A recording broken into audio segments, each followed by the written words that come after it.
يمكن في كلام كتير اتقال امبارح وكلام يخص جزء منه من الداخليه يخص الوضع ده. احنا مش عايزين نبالغ في اعطاء من التسخين جديده نتنطق فيه. احنا عايزين الرئاسه تتصرف كويس، الداخليه تتصرف كويس، الاطراف المعنيه تتصرف كويس، وتتحط الحكايه في حجمها، لان احنا لو دخلنا هذا المنحنى مش هنخرج.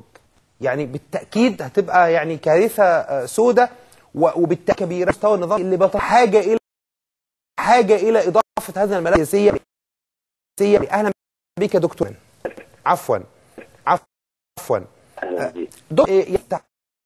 يتحدث البابا يعني الى مصادر كنسيه. خلنا في منحنى مش قادرين يفتح.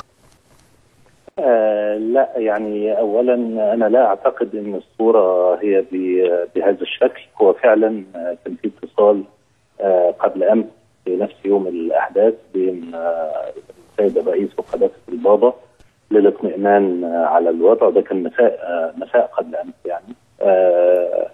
وكان في تفهم من البابا للاجراءات التي تتم، فاعتقد انه الوضع ايجابي.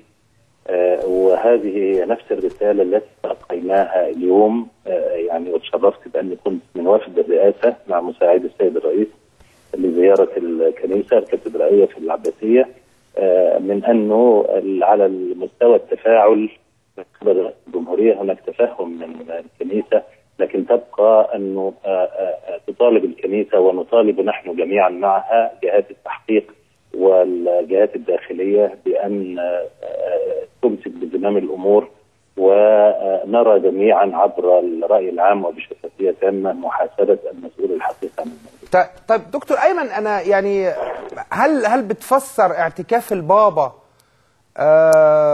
تفسير لا قدر الله يعني سياسي ولا حطه في حجمه الطبيعي؟ لا، هو انا اولا المعلومه نفسها يعني انا بسمعها من حضرتك الان المره الاولى. لكن انا اعلم ان البابا موجود خارج القاهره. لكن يعني اذا كان يعني ولم اسمع قضيه اعتكاف البابا من يعني حضرات القساوسه والمحترمين اللي كنا في ضيافتهم قبل يعني اقل من ساعتين. نعم. لذلك انا لا اعتقد ان الامر فيه يعني. دعونا لا نكتر الماضي او نستحضر صور سابقه ربما اسقاطها يلقي بظلال على المشهد اكبر مما يحتمل. طيب دكتور، سمعت ايه من الاباء؟ سمعت ايه من الاباء الكهنه اللي استقبلوا احنا عرفنا انه البابا خارج القاهره فلم يتمكن من استقبال حضرتك والدكتوره باكينام. يعني ايه انطباعاتهم؟ يعني هل مثلا الاعلام مبالغ في تصوير الغضب الكنسي، ولا في غضب حقيقي؟ قالوا لك حاجه، اشتكوا من موضوع، اتكلموا حوالين بعض الاشارات انه الداخليه ما كانتش قايمه بدورها على الوجه الاكمل امام الكاتدرائيه؟ هل سمعت كلام من هذا النوع دكتور؟ دعنا من مبالغات الاعلام. لا يعني انا لست في سياق الحديث عن الاعلام، لكن في سياق الحديث عن زيارتنا للكنيسه.